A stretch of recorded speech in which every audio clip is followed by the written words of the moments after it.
I'm back here today with Sharron Hays from Dove Mortgage. She's the owner of Dove Mortgage, which is a local mortgage lender who specializes in VA loans. Sharron, thank you for being here today and answering some questions about the VA loan for us. Thank you for inviting me today. So, what percentage of does your business do for VA loans? For VA loans, I'd say at least 85%. 85%, yes, wow. Sir. So majority of your business is VA loans. The vast majority of my business is VA loans, and I do actually specialize in them to where I do take extra VA classes, not just the mandatory required classes. Wow, so you truly are an expert. I am. How long have you been doing it with VA loans? I've been doing VA loans since 1991. Holy cow, wow. What challenges do you see when financing through VA loan or when you're processing a VA loan? Just trying to keep somebody to where they get a home that's within their budget, not necessarily what they qualify for, because sometimes you qualify for a lot more. But what people need to realize is, like, if they don't have a car payment right at that moment, at some point in life you might have a car payment. So I ask them, not just, I tell them what they qualify for, but then I'll say, what's your payment that you're comfortable with a month? Right. So that way you can fit into your budget. That makes sense. That makes a lot of sense. Are the VA loans, are they fixed rate or are they adjustable? They have both. Usually at this time, most people are going for the fixed rates. As the market turns and rates go up, then the adjustable rates become more competitive. Gotcha. So if the rates are steady, then fixed rate would probably be beneficial. Yes, because if you get your adjustable, then if the market doesn't go down a substantial amount, if they keep going up, then your adjustable will go up in the future. So it's like playing a game. But if you're only going to keep a home, for just those few years, then you may want the adjustable instead. And a majority of the all the VA loans I process have been the fixed rate. Yes, most people choose that once they see the good and the bad. I run both numbers for the customers. Gotcha.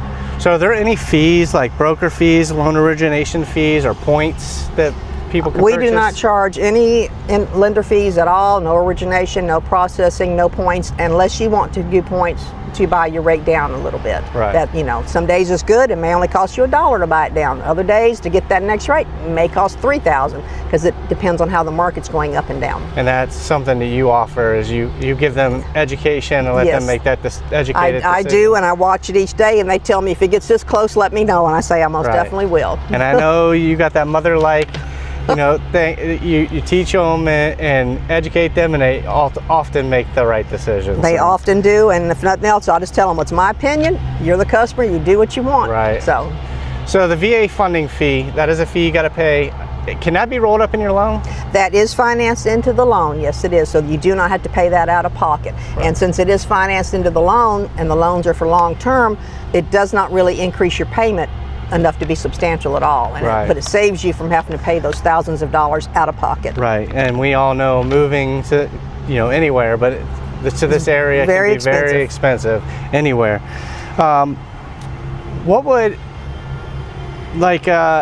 could you estimate somebody's payment when they call you, or what would an estimated payment look like? Well, estimated payment would include your principal, your interest, your property taxes, and your home insurance. What I do is I ask what area are you looking in, so that way I can get the right millage rate for property taxes when I estimate it, and roughly what price range of home they've typically already been looking at. Right. That's before they're even qualified. They're usually going, I saw this online. Okay, we'll use that as the example, and I make an estimated payment based on that. Right, and I know from experience that you understand BAH and how that works, and you understand it, how that BAH can afford this payment or whatever, so you can educate somebody also on maybe their price range and stuff like that. Yes, absolutely. I have a sheet that tells me basic pay, BAH, and BAS on every rank. Yep, and I know that's very important, especially for the military. So how much cash would someone need to bring to closing? That's typically going to be something that they're going to go over with us, the realtors, for when they're bidding on a home with the contract, because you do have asked for seller contributions.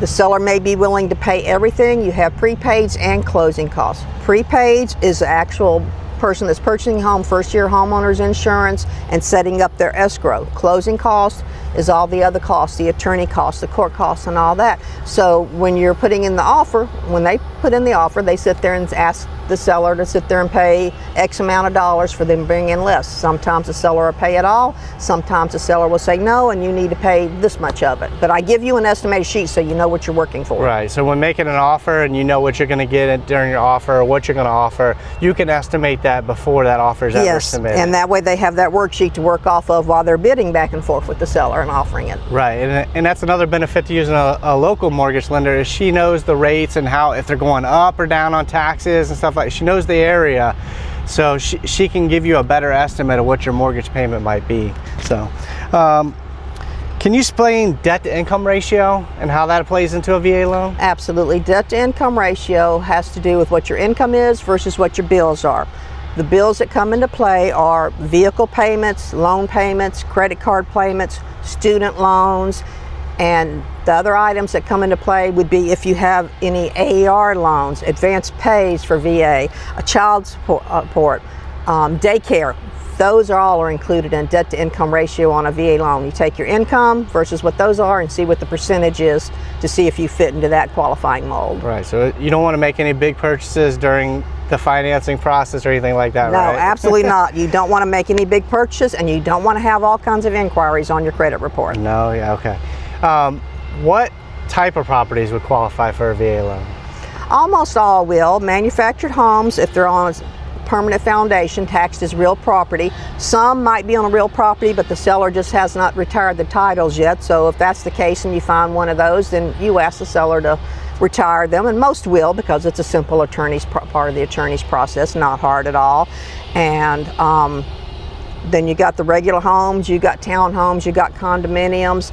Condominiums in this area are a little bit harder because since we're a military town, the tenant occupancy is so much rental with landlord occupancy, not owner occupied. So it is a little bit hard to get older condominiums financed for VA because they have to jump through a little bit more hoops. So, but townhomes are separate, so they can qualify easy. So, and I know the VA, they have like things in place, like a VA appraiser that kind of helps protect the service member, who the veteran that's getting a VA loan. They can't get something that has a bunch of safety issues, roof issues, stuff like that, right? Most definitely. The VA appraiser does go out and checks it mainly for safety items. Right. Can't have wood rot, can't have torn linoleum, cracked tile, holes in the wall.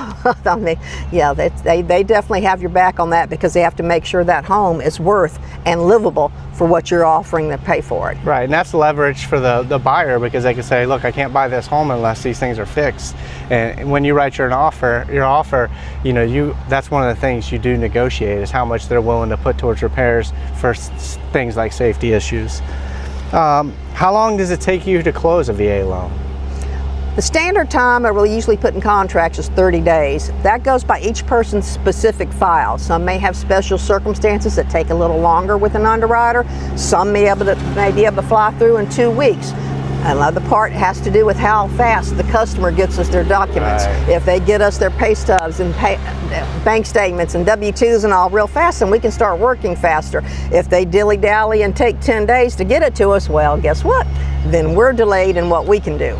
Now I know if somebody's going to PCS here in 30 days, PCS here and they want to close in 30 days, the best thing they should do is reach out to you ahead of time and get this checklist and start getting those items. Absolutely. To you, right? You can pre-qualify ahead of time without having a house. You do not have to go ahead and have a house and be under contract to start your pre-qualification. That way you've got it all in place, so when you do get here and you find the home you want, you just put the home on your pre-qualification and you're done. Wow, okay.